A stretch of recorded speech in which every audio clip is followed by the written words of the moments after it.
Hi, everyone.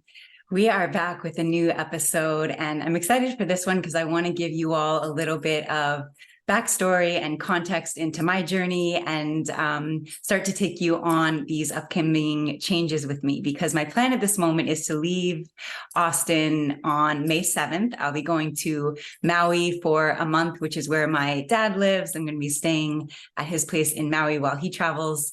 And then I will be in LA for the first half of June, seeing clients, catching up with friends. I've lived in LA many times over the past couple of decades, so it's a home base for me. And then from LA, I'm going off to Seattle for the rest of June, which is where I'm from. Super excited to go home. I haven't been home in too long. This is literally the longest that I've been away from home. So really looking forward to those shifts and changes. That's pretty much all I have at this moment in terms of what I know for sure is going to happen next. When I leave for Maui, I will be tying up in Austin and letting life just kind of take me wherever it wants to land me after June. There's possibility for some international travel, maybe living possibly through the rest of the year. There's a couple US cities that are on my list as also possibles of where I might root down once I'm done in Seattle in June, but don't know. And, that's been such a theme for me. And I think it's such an important theme on the spiritual path is really allowing for the uncertainty, really allowing for the uncertainty. And I say that because, things come in and the guidance comes in and the direction comes in only when it can, and only when it's time for that, and only when you've gone through what you need to go through in order to be prepared to receive the guidance and information. And so there's a lot of periods, there's a lot of transitional times in your life and on the spiritual path, on the path of self-mastery, where you have to let go before you get in what's coming next. You have to make room for what you know is possible, what you know you're calling in and creating. You have to let go of kind of good enough in order to create the space in your life for greatness to exist. And it doesn't always happen where the greatness comes in. And so then you can let go and it's a lot easier because it's already there and you know what's coming next. It will often be, and I think it's a part of the test of the path to see, are you willing to let go of good enough, even when you don't know what the next great thing is, even when you haven't, the space hasn't been filled yet. And I think part of the reason that happens is because we're meant to be filling those spaces with ourselves, right? When there's space in your life, when someone leaves your life or, things change or shift and there's a room in your life that wasn't there before, ideally we fill that out with just more of who we are. We reclaim our whole life, our whole energetic experience with ourselves. We fill the space of our life with ourselves. And then also once we, elevate and expand in power and in, energetic and spiritual presence, then we vibrate in and attract in things from that space, from a fuller, more empowered version of who we are versus that lack, trying to kind of fill a void or fill a space or don't have it all yet as myself. And so I'm kind of calling something in to fill that space, right? It's two totally different energetic vantage points and energetic calling in spaces from fullness. And so calling in what's going to match that versus lack and calling in what's going to fill a gap. So there's going to be a lot of that. And there has definitely been a lot of that for me. I've moved so many times in my life, so many times. I've lived in many, many different places all over the place. There was a period of time, as I've kind of mentioned here before, that I was really living out of a suitcase. I was house sitting and traveling and living in many different places, really didn't have a home base. My mom's house was like where I would go to when I had some downtime in between places. But, I was very, very free. And what that time in my life taught me so much. I consider it like my master's program, kind of a self-master's program, because it taught me so much, especially as a woman traveling by myself. I learned how to navigate things and how to, move about the world and do what I want to do in a way that, is still safe and it makes sense and it's realistic. And yet it made me feel so much more powerful and empowered to be able to do whatever I want to do, because I could feel like the world was mine. I could just move however I wanted to move. And I wasn't ever moving out of fear. It was always just that pure excitement. And generally in that time in my life, one thing would kind of end, and right before it ended, something else would line up that would just make total sense, and it would be the next thing, and I would go do the next thing. And though there are periods of time, and right now is one of them, where something is ending and I don't have the exact next thing. I obviously am booked out for the next couple of months, but I will be essentially, back at it, living out of a suitcase come the end of June. And at this moment, I don't have full clarity on what will come after that. And I really am okay with that. I've learned and trained myself to be excited about uncertainty, like anything could come. And the fact that it's not clear yet says that maybe there's more pieces that will come into play that will make it more clear. And so I'm excited for whatever that is. But also, and for example, this past weekend, I kind of randomly went up to Dallas for the weekend. One of my Twitter friends was having a show. She sings R&B. Her name's Brittany Holmes. Shout out to Brittany. And we connected on Twitter and wanted to meet in person. I said I would come up. I had not been to Dallas before. I'm in Austin, obviously, right now. So it's a 2.5-hour drive. And went up there for the weekend and absolutely loved it, like surprisingly so. In fact, it is now on my list of possibles, wherein it wasn't before. Hadn't considered staying in Texas at all. To me, I was probably uprooting out of Texas. But I say that to say that pieces can only fit in and come in when the time is right for them to fit in and come in. And so sometimes you have to kind of jump before you see what you're going to land on. There's that beautiful saying of like, you jump and, you either have something solid to land on or you learn how to fly.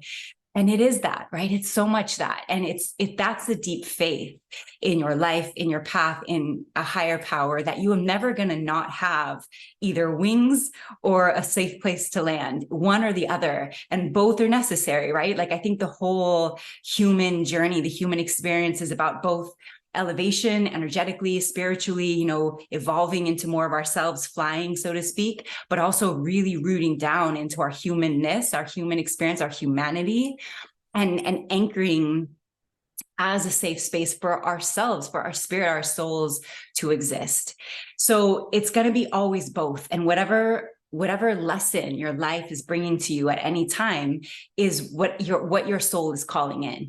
Life, God doesn't place anything on your path that's not exactly what's going to be the highest opportunity for your own spiritual evolution. Sometimes that comes in hardships and they're not fun and it sucks and it's struggle. And it's kind of like the time where you may hit rock bottom. Other times it's these peak, amazing, incredible, mind-blowing experiences where everything lines up and everything makes sense and something comes in to fill the space of uncertainty or the space of clarity or whatever you're, desiring in your life.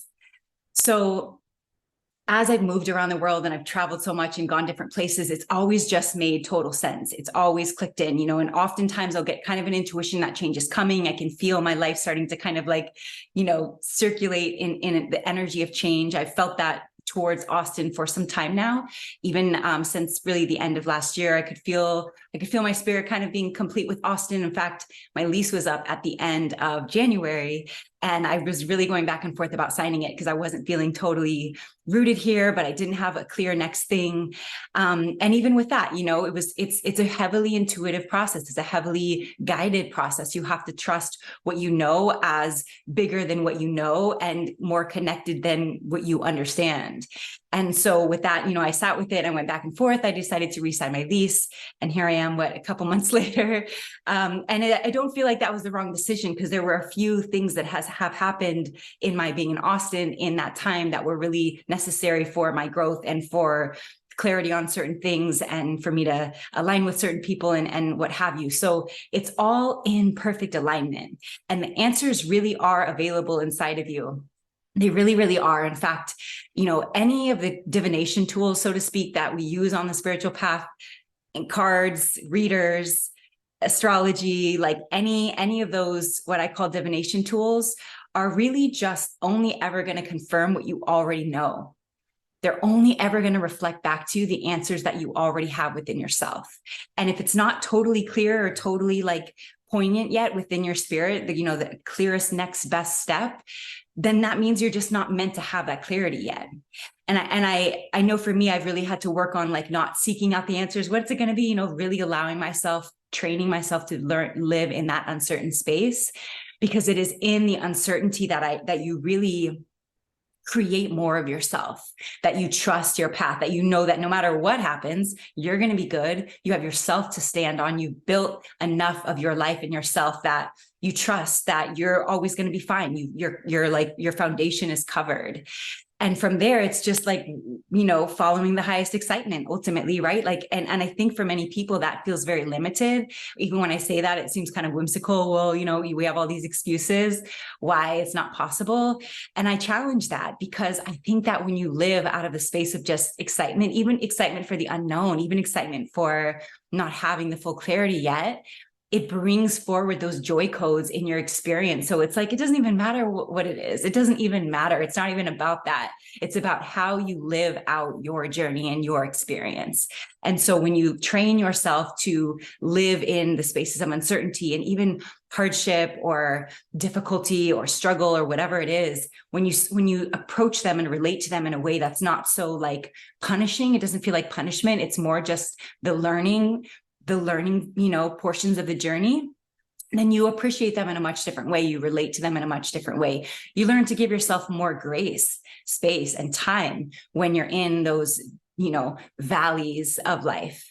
And so when I think about, my path and where I'm headed and what I want to give all of you, it's just the trust. It's letting it be exciting without even knowing what it is yet.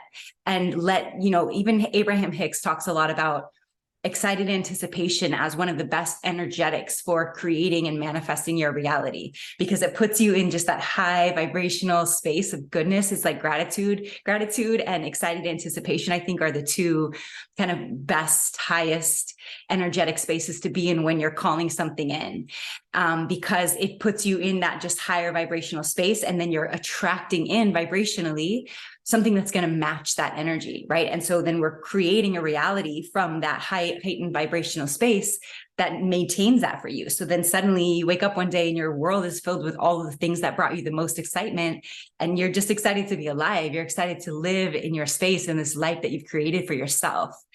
So let it be exciting. I know that we have such a fear program around uncertainty and not knowing, wanting clarity. And I see a lot of that in the spiritual community. In fact, I see why we lean on these divination tools so heavily, because we want to know, and they often bring such dope answers. And it does, it's pretty cool to explore and see the amazing messages and things that come through when you do a card reading or an astrology reading or astrocartography or whatever, whatever types of readings there are.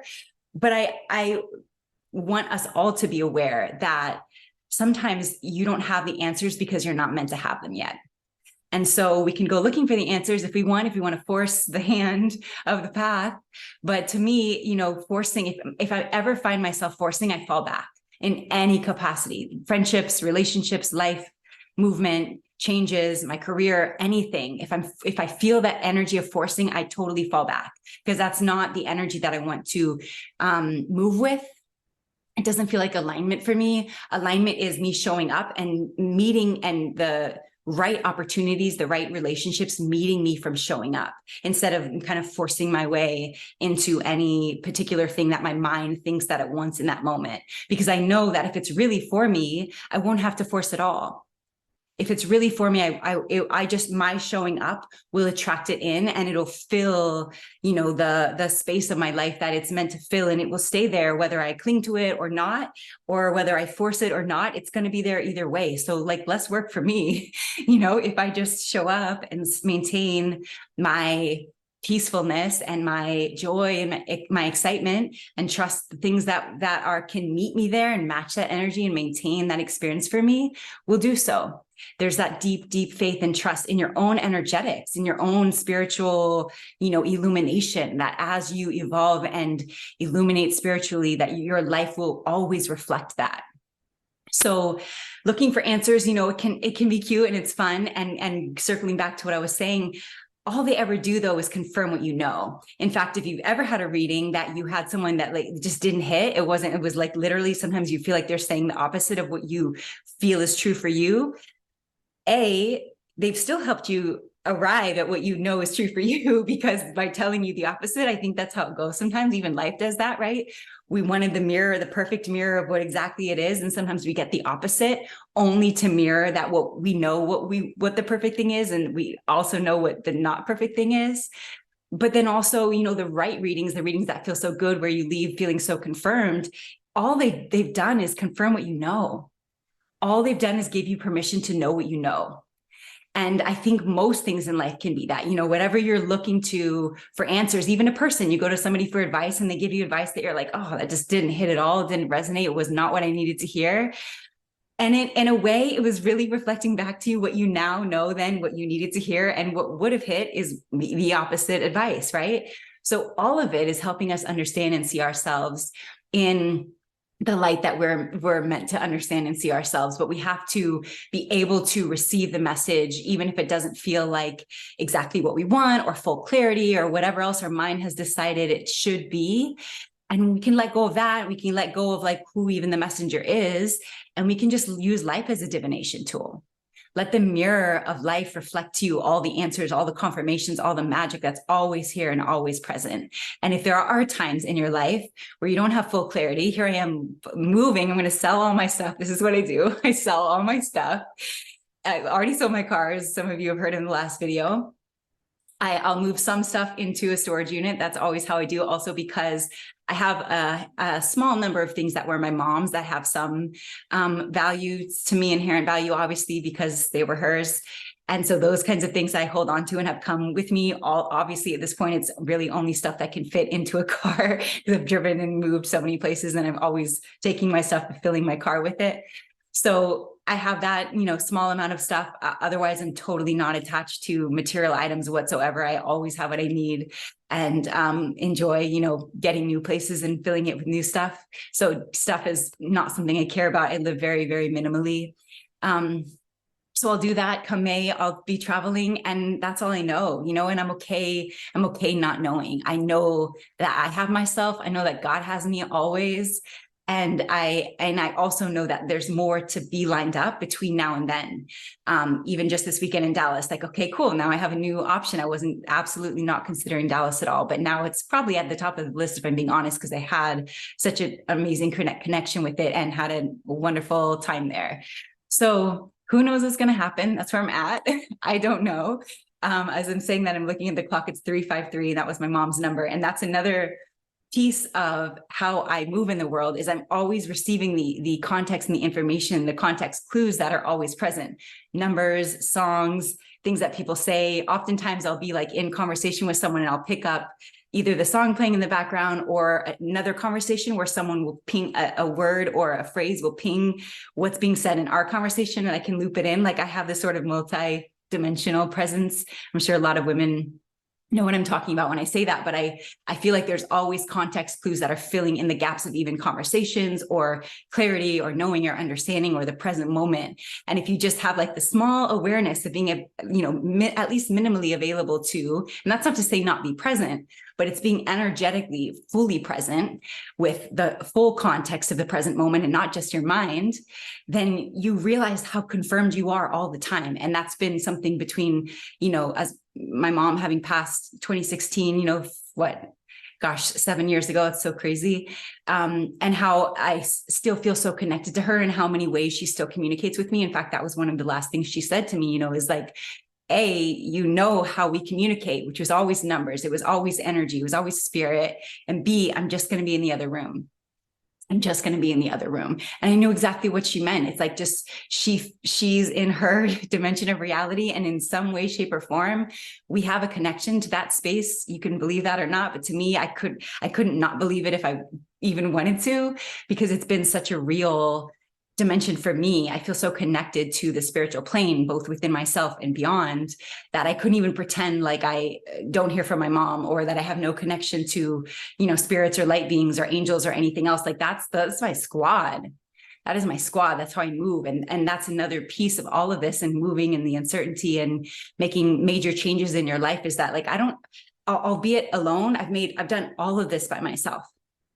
I will say that I've moved every time I've moved, it's been me. I know how to do it. I know what I do. I don't ask for help, and maybe I should or could, but I just don't need it, because I feel so supported with a spiritual team, a squad of angels. I know they're there. I feel them all the time. Not that they're helping me carry the heavy stuff, but they'll definitely send in the random guy who could possibly help me carry the heavy stuff that I didn't, they're always sending in the people that I need, the support that I need in physical form, and otherwise holding the energetics of the spiritual form of support that I feel all the time. I feel all the time.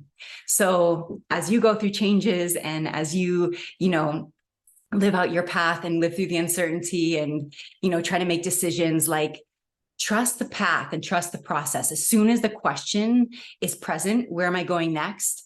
Your life will start to orchestrate the answer. And it might not be just one thing the next day you get the clear answer, but it will be breadcrumbs of the next couple of weeks where little things add up that it just starts to be so clear. And it's so magical when you can be available to that type of guidance and listen to your life, listen to your path, follow the breadcrumbs, let it be exciting instead of worrisome or fearful. There's nothing to fear.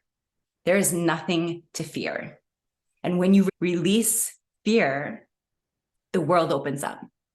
That's a major, major code. When you release fear, the world opens up. So I'm excited for you guys to go on this travel with me again, something I've done so many times, but now I'm bringing all of you along for the ride. So we'll see where it goes. This will be the last month of this little setup. And then I'll have my new spaces and ways of connecting in here. So be on the lookout for change. I will definitely keep you guys posted as I know more. But right now, I don't know. And I'm good with that. I'm excited for whatever comes next. So thank you guys also for being a major support system for me. I really, really love you guys. I really feel so connected to all of you, and super excited to be on this path with you. So thank you, and I'll keep you posted. Thanks, everyone.